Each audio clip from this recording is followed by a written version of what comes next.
Yes, last year you published a report that said that if A&M moved to the SEC, the state would lose 3,000 jobs, about $200 million. Which class are you in? Class of 09. There we go. Got a good idea here. About 7 weeks into the college football season, what do you have to say about that? Are those numbers holding up, or? Well, the questions about the A&M football, we did to think about what happened with the SEC thing. And basically we modeled a couple of scenarios, and fortunately those scenarios didn't happen. Basically one of them was kind of the Big 12 fell apart. You had 4 schools in Texas that were no longer parts of a major conference, and that sort of thing.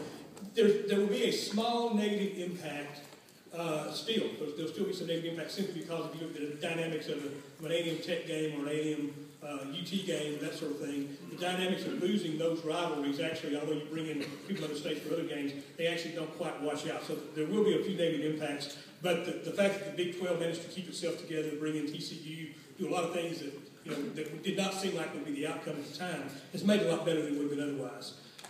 But I do take some good-natured ribbon from my Aggie friends about that all the time, and you're welcome to join the fray.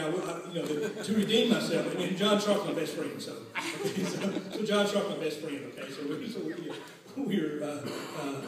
I have a great offense for A&M. One thing we just worked on for A&M, I will mention since you brought that up, the new science thing that they've got in that biotech research thing, that is going to be the biggest thing that's happened in Texas in 25 or 30 years. It is absolutely awesome.